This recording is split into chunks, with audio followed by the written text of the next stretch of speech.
Mel Gibson afirma que a cronologia do fim dos tempos não coincide com o que nos foi dito, e o motivo está em um livro que a maioria dos cristãos nunca teve permissão para ler. Ele vem apontando para isso em entrevistas há meses. Uma profecia que Roma omitiu, uma sequência que o Ocidente reescreveu. Nomes fases. Uma idade final disposta numa ordem que não corresponde a nada do que você ouviu na igreja. Gibson diz que uma vez que você vê a verdadeira linha do tempo, não consegue mais ignorar a sua posição nela, doutor. E eu acredito que, eu realmente sou... eu nasci em uma família católica, sou muito cristão nas minhas crenças. E a parte a qual ele sempre retorna é a parte que ninguém quer repetir, onde a Bíblia Ocidental termina. Comece com um número, porque o número é algo que ninguém te conta na igreja. A Bíblia do Rei Jaime tem 66 livros. A Bíblia Etípe tem 88.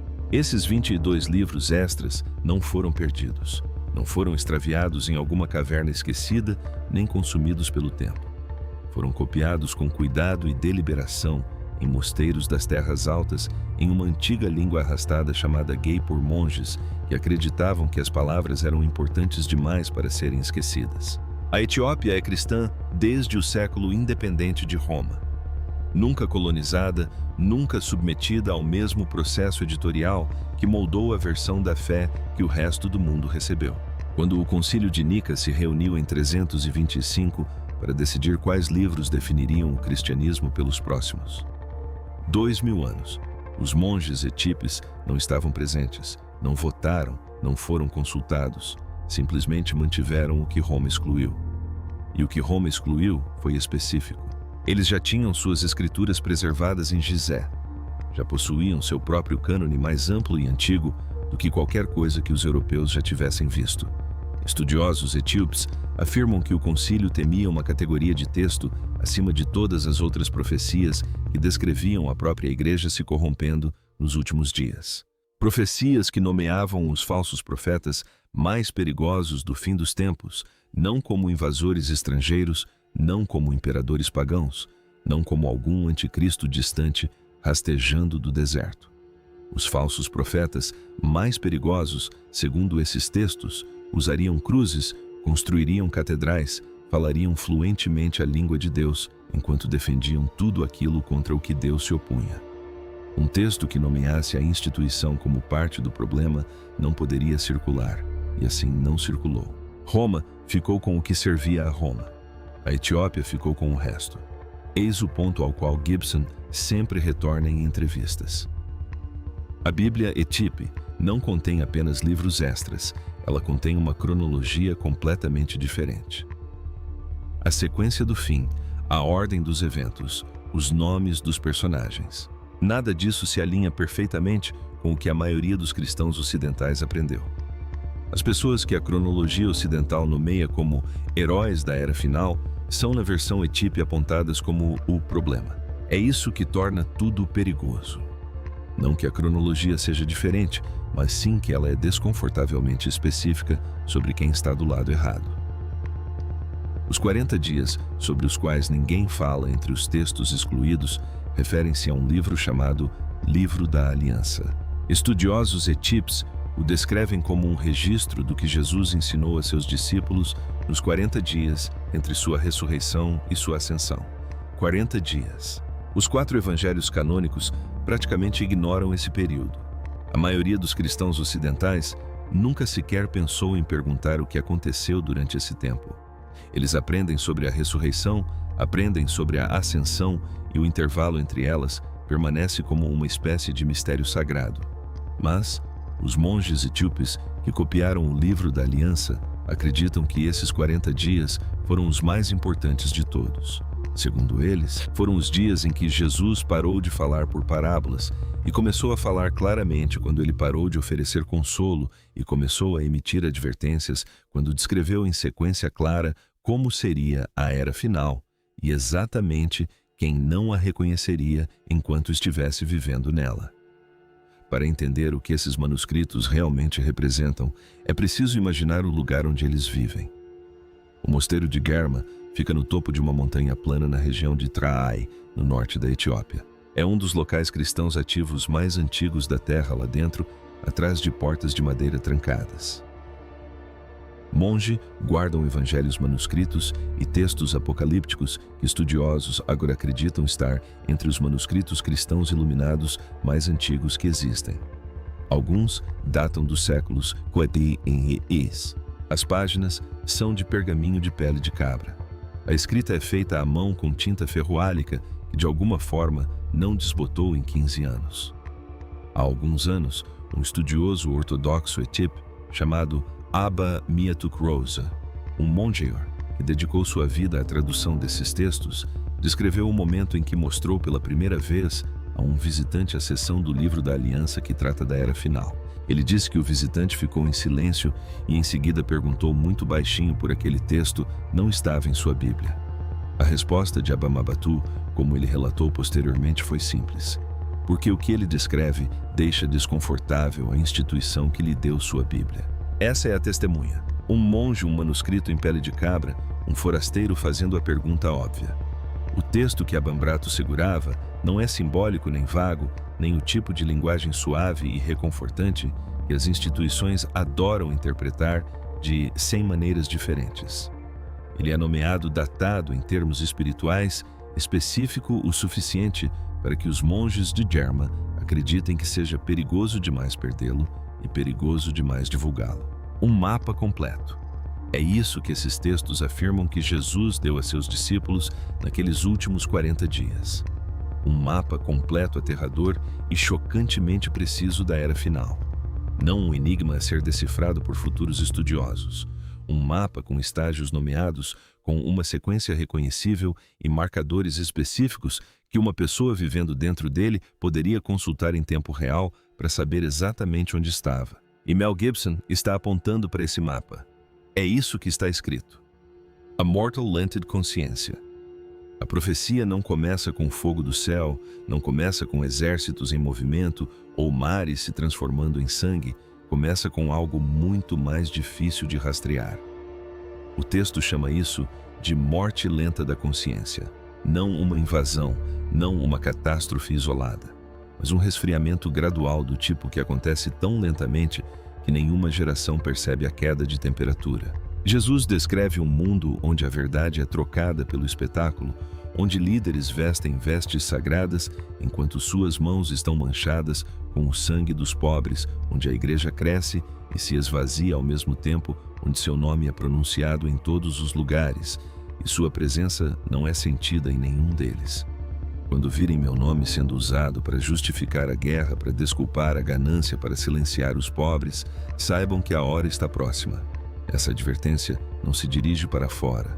Não se dirige a impérios distantes, reinos pagãos ou algum inimigo futuro ainda não nascido.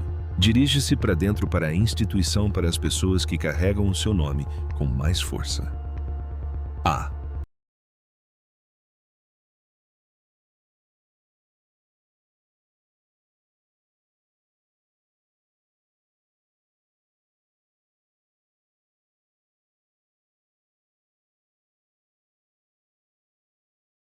Corrupção mais perigosa da era final.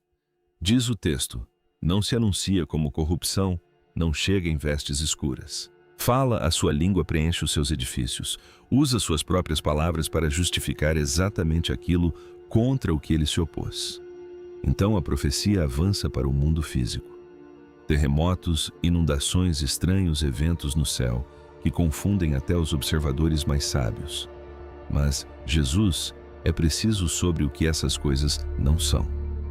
Não são castigos, são sinais. Ele chama isso de dores de parto de uma nova era. Terra geme porque sabe o que está por vir.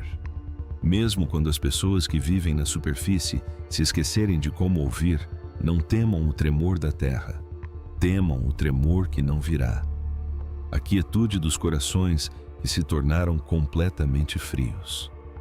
Essa é a frase que os monges Gerima copiam geração após geração, à luz de velas em salas escavadas na pedra, debruçados sobre pergaminho de pele de cabra, com penas que precisavam ser afiadas a cada poucos minutos.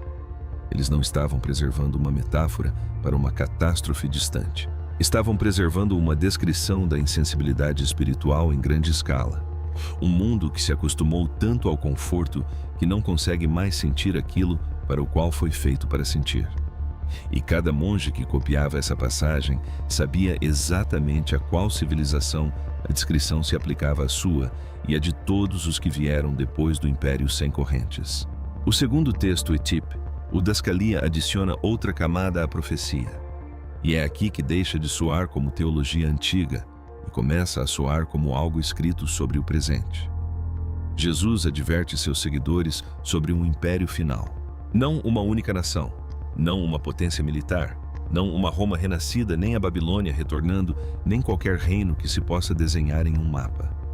Um sistema de controle tão vasto e tão sutil que a maioria das pessoas viverá dentro dele a vida inteira, sem jamais reconhecê-lo como uma prisão. Este império não usa correntes, usa o conforto, dá às pessoas pão e entretenimento e chama a isso liberdade. E a maioria das pessoas aceita a troca de bom grado com entusiasmo, porque a gaiola é construída de forma tão gradual e agradável que não se pode identificar um momento específico de entrada. Não há travessia de fronteira nem cerimônia de rendição, apenas uma lenta transição para um modo de vida que ninguém escolheu, mas agora todos defendem. O de Elia diz que Jesus foi específico sobre o que este império produz em seus súditos, não dor, não miséria evidente, mas uma espécie de entorpecimento satisfeito. Pessoas que têm tudo o que precisam e não sentem nada do que foram obrigadas a sentir. Pessoas que pararam de fazer as perguntas que costumavam definir uma vida humana. Quem sou eu? Por que estou aqui? O que devo aos outros? Essas perguntas são silenciosamente substituídas por outras menores e mais fáceis de lidar. O que devo assistir? O que devo comprar? O que devo postar? Bem-aventurados aqueles que veem a gaiola e ainda escolhem o amor. Bem-aventurados aqueles que têm fome de verdade na era da falsa abundância. Essa frase é uma das passagens mais citadas nos escritos monásticos etíopes. O mosteiro de Abambratu a tem inscrita em gás, acima de uma das portas internas. E quanto mais se aprofunda na leitura do texto de onde ele foi extraído, mais impossível se torna situá-lo em outro lugar que não seja agora a era da falsa abundância. Uma frase que Jesus teria usado nos 40 dias que falou aos pescadores há 2000 anos e que de alguma forma descreve um mundo em que corredores inteiros de supermercados são dedicados a variedades de um único produto e as pessoas ainda se sentem famintas por dentro. As 4 etapas. Os textos etípes registram Jesus descrevendo a era final em 4 etapas. Não 4 sinais vagos, nem presságios para interpretar. 4 capítulos nomeados de uma história que se desenrola em sequência. Uma vez que você ouve a sequência, torna-se muito difícil localizá-la em qualquer lugar que não seja o mundo em que você está vivendo atualmente. A primeira etapa é a era do esquecimento. As pessoas param de buscar a verdade, não porque a verdade tenha desaparecido, mas porque buscá-la se tornou inconveniente. O ruído da vida cotidiana preenche cada lacuna onde antes residiam as questões mais profundas. Ninguém decide parar de buscar, simplesmente ficam ocupados e então param de perceber que pararam. A segunda é a era do espetáculo. O entretenimento substitui a sabedoria, o ruído substitui a quietude. Telas, performances, controvérsias. Conteúdo infinito preenchem cada momento de silêncio disponível. A textura da vida é organizada consciente ou inconscientemente para impedir o tipo de quietude em que uma voz mais profunda pode ser ouvida. Sem quietude, essa voz não pode alcançar ninguém. E nessa fase, esse é cada vez mais o ponto crucial. A terceira é a era do falso pastor. É quando líderes corruptos reivindicam o nome de Deus e o usam como arma. As vozes mais perigosas dos últimos tempos, diz o texto, não vêm de fora da igreja. Elas surgem de dentro dela. Falam do céu enquanto constroem impérios na terra. Invocam a graça para se esquivar da responsabilidade. Revestem a aquisição de poder com a linguagem do sacrifício. E a maioria das pessoas não consegue ver isso porque o falso pastor não se parece com um lobo. Ele se parece com um homem de belas vestes em um belo palco proferindo as palavras certas. A quarta fase é o que os textos etíopes chamam de o grande silêncio. Não paz, não descanso, desconexão. Um momento na história em que o fio entre o céu e a terra se torna tão tênue que mesmo aqueles que estão genuinamente buscando mal conseguem senti-lo. A presença que as pessoas sempre sentiram na dor, na admiração, na oração, torna-se cada vez mais difícil de alcançar. Não porque tenha se retirado, mas porque 3 estágios de ruído acumulado tornaram a humanidade quase surda a ela. É possível perceber isso na maneira como as pessoas descrevem sua própria fé hoje. Elas usam as mesmas palavras que seus avós usavam. Cantam as mesmas canções, sentam-se nos mesmos prédios e, quase universalmente em particular, admitem que não sentem nada. As formas permanecem intactas. O fogo se apagou. É assim que o grande silêncio soa por dentro. O que deveria fazer qualquer pessoa que leia isto parar para refletir é o que os monges etíopes que copiaram essas palavras realmente acreditavam. Eles não consideravam o grande silêncio um evento futuro. Eles a tratavam como uma condição, algo para o qual uma civilização caminha. Da mesma forma que uma pessoa mergulha no desespero gradualmente e depois completamente. E o mais terrível disso, diz Jesus nesses textos, é que as pessoas dentro do grande silêncio não o reconhecem. Elas confundem a ausência com normalidade, nunca conheceram nada diferente. A quietude de Deus lhes parece o silêncio de um universo que sempre foi vazio. E então, no ponto mais profundo do grande silêncio, o fogo retorna. Não para destruir, mas para despertar. Jesus diz que aqueles que estiverem despertos naquele momento, não aqueles que eram meramente religiosos, não os acomodados, não os credenciados, mas aqueles que escolheram o amor e a verdade. Quando o mundo inteiro escolheu o conforto e o poder, não serão perdidos. Ele diz que serão reconhecidos por suas cicatrizes, não por suas coroas. Esse é o momento para o qual a profecia etíope vem se encaminhando o tempo todo, não para a destruição, não para amor-fuga, mas para a transformação, a queima de tudo o que é falso, deixando apenas o que é real. E as pessoas que escolheram o que é real e pagaram o preço por isso, são precisamente as que reconhecerão o fogo quando ele chegar, porque já estiveram vivendo dentro dele. Se este é o mapa que você estava procurando, inscreva-se agora. O próximo capítulo é a parte que Roma enterrou a seção que os monges de Garhan marcaram como a mais perigosa de todo o texto. E você não vai querer lê-lo sem saber o que vem a seguir. Os 7 selos do coração. Antes de sua ascensão, os escritos etíopes dizem que Jesus deu aos seus discípulos algo chamado os 7 selos do coração. Estes são os selos cósmicos da revelação. Não são eventos no céu ou desastres na terra, são internos pessoais. O texto os descreve como o verdadeiro campo de batalha da era final, não travado entre exércitos e nações, mas sim dentro de cada ser humano vivo. O primeiro é o selo da consolação, a recusa em se deixar perturbar pela verdade, o hábito cultivado de se afastar de tudo que exija uma vida diferente. O conforto não é ruim em si mesmo. Mas quando o conforto se torna o valor supremo, quando supera a honestidade, o amor, a disposição para errar, ele se torna um selo. Ele fecha algo. O segundo é o selo do orgulho. A crença de que a própria compreensão já está completa. A suposição de que o que já se sabe é suficiente, que nada de novo pode desafiá-lo, nada mais profundo pode estar subjacente. O orgulho não se parece com arrogância, parece com certeza. Parece com uma pessoa que parou de fazer perguntas porque está satisfeita com as respostas que já possui. O terceiro é o selo do medo, a veneração da segurança acima de tudo. A segurança escolhida em detrimento da consciência, o silêncio escolhido porque falar custaria algo real. O medo disfarça-se de sabedoria, chama-se cautela, mas quando escolhe o caminho seguro, em detrimento do verdadeiro, fecha a outra porta. O quarto é o selo da distração. Cada momento de silêncio disponível preenchido, não por hostilidade a Deus, mas por uma preferência implacável por ruído, música. Conteúdo, conversa, estímulo, qualquer coisa que não seja o silêncio no qual algo difícil possa ser ouvido. Este é talvez o selo mais socialmente aceitável dos 7. Quase todos o usam, quase ninguém o reconhece. O quinto é o selo da falsa comunidade, cercar-se exclusivamente de pessoas que confirmam o que já se acredita. Um mundo construído de modo que nenhuma premissa fundamental seja seriamente testada. As pessoas dentro deste selo sentem-se apoiadas, conectadas, compreendidas. O que elas não sentem, porque a própria comunidade é projetada para impedir, é genuinamente desafiado.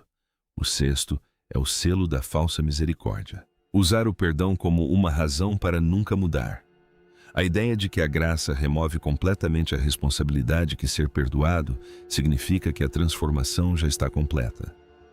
Este selo é particularmente devastador porque se disfarça em uma das palavras mais bonitas da fé. A misericórdia, usada como uma válvula de escape para o crescimento, se torna algo completamente diferente. E o sétimo selo, aquele que Jesus diz ser o mais perigoso de todos, é o selo da própria religião. O uso de palavras sagradas, rituais sagrados, precisão teológica para evitar a realidade viva e ardente de Deus. A capacidade de falar fluentemente sobre transformação sem jamais experimentá-la. De praticar a devoção à disciplina da fé, permanecendo no centro completamente inalterado, a forma sem o fogo. Este é o selo que, segundo os monges Garon, levaria a maioria dos crentes modernos à perdição, não por rejeitarem a Deus, mas por substituírem a experiência de Deus pela descrição de Deus, sem jamais perceberem a troca. Ele diz que quando uma pessoa rompe todos os 7 selos dentro de si, ela está pronta.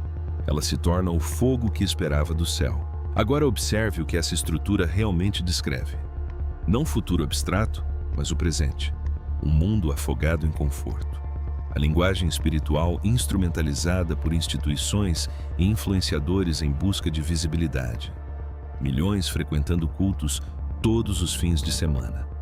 Uma sensação de completo vazio, a geração mais conectada tecnologicamente da história da humanidade e uma das identidades mais solitárias, construída, performada e mensurada em termos de engajamento. Uma geração que faz deuses à sua própria imagem. Jesus olha para seus discípulos nesses textos e tipos e os nomeia. Ele chama essa geração de aquela que está à porta. Esta não é uma profecia sobre algo que se aproxima, é a descrição de algo que já está aqui, a testemunha final. Os escritos etíopes encerram a profecia com uma passagem que os estudiosos chamam de profecia da testemunha final. E é aqui que a cronologia que a maioria dos cristãos ocidentais aprendeu começa a ruir completamente. Na última era, Jesus diz que sua voz se erguerá novamente, mas não dos lugares onde alguém está observando. Não de catedrais, não de estádios, não de púlpitos polidos ou plataformas cuidadosamente selecionadas. Sua voz se eleva dos desertos das prisões das crianças esquecidas. Seu espírito fala através daqueles que os poderosos ignoram. E a verdade mais perigosa dos últimos tempos diz o texto. Estas pessoas que têm mais certeza de estarem preparadas serão as últimas a perceberem a chegada do fim. Esta geração de testemunhas finais não será bem-vinda. Serão ridicularizadas, silenciadas, removidas dos palcos e púlpitos de sua época. Mas suas vozes serão ouvidas onde realmente importa. Não em arenas, não em telas, mas nos corações das pessoas que estão prontas para recebê-las. A verdade diz o texto.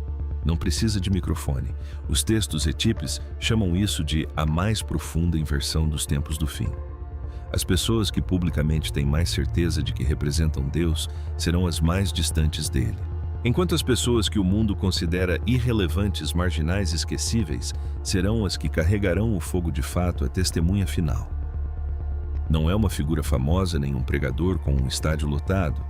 A profecia descreve alguém saindo de um deserto, de uma prisão dentre os esquecidos. Teólogos etíopes argumentam que é precisamente por isso que Roma enterrou o texto. Uma profecia que nomeava os falsos profetas mais perigosos dos últimos dias como homens que usavam cruzes e construíam catedrais. Não poderia sobreviver dentro da instituição que usava cruzes e construía catedrais. Então essas palavras foram colocadas onde não pudessem se espalhar, e a Etiópia as manteve no alto das montanhas em mosteiros que sobreviveram a impérios. Monges em Gara, em Derradamu, em Libelá. Continuaram copiando essas palavras à mão século após século, através de guerras, fomes e do colapso de dinastias. Enquanto a 10ª Igreja Ocidental compilava um cânone diferente e o considerava completo, os monges etíopes continuavam a transcrever a versão que nomeava a própria instituição como a armadilha. 2000 anos depois, esses manuscritos ainda existem em gaélico, ainda em pele de cabra, ainda dizendo a mesma coisa. O que Mel Gibson está realmente apontando é que ele não foi o primeiro a saber da existência desses textos. Acadêmicos etíopes como Abba Mebretu, historiadores do cristianismo primitivo e pesquisadores de manuscritos antigos já estudavam esses escritos há muito tempo. O resto do mundo simplesmente não estava prestando atenção. Esses textos nunca estiveram perdidos. Eles eram simplesmente invisíveis para qualquer pessoa que não estivesse procurando na Etiópia. O que Gibson fez foi dar nome a isso em alto e bom som para um público que de outra forma jamais teria contato com o assunto. Ele tem a plataforma, ele tem a disposição, ele tem a credibilidade à sua maneira complexa para dizer a milhões de pessoas de uma só vez que isso é real, isso é completo, e isso muda o que você pensava saber sobre como a história termina. A Bíblia etíope não é uma curiosidade obscura. É a Bíblia cristã mais antiga continuamente preservada na Terra. Seus monges guardam essas palavras há mais tempo do que a Igreja Católica existe em sua forma atual. A pergunta que Gibson realmente faz não é se esses textos são autênticos. Sua autenticidade nunca foi a questão. A Igreja Ortodoxa Etíope os trata como escritura há 16 anos. Os estudiosos os conhecem há séculos. A questão é por a Igreja Ocidental precisava que você não soubesse sobre eles. Por que gerações inteiras de cristãos cresceram com a certeza de que sua Bíblia era completa quando um cânone paralelo mais antigo e mais abrangente estava guardado nas terras altas da Etiópia o tempo todo? Esse silêncio foi uma escolha. E os textos contidos nesse silêncio descrevem com uma precisão perturbadora o mundo que está sendo construído sobre ele. A profecia etíope termina com uma frase que a Igreja Ocidental considerou a mais ameaçadora de todas. Jesus diz: o fim não é o fim da vida, é o fim da mentira. O que está por vir é uma purificação, uma queima de tudo o que é falso. E aqueles que escolheram o amor e a verdade mesmo, quando o mundo inteiro escolheu o conforto e o poder, essas pessoas não se perderão. Neste exato momento, em mosteiros escondidos, nas terras altas da Etiópia, monges ainda copiam essas palavras à mão. As mesmas palavras, o mesmo aviso, a mesma descrição de um mundo que se parece exatamente com o que está fora de seus muros. Eles vêm copiando isso há 2000 anos. A era do espetáculo se desenrola em todas as telas, em todos os cantos do planeta. Os falsos pastores lotam estádios. O grande silêncio se aprofunda e os monges continuam escrevendo. Eles ainda não terminaram. Qual dos 7 selos você reconhece com mais clareza no mundo ao seu redor ou em si mesmo? Conte para nós nos comentários. Lemos todos. M.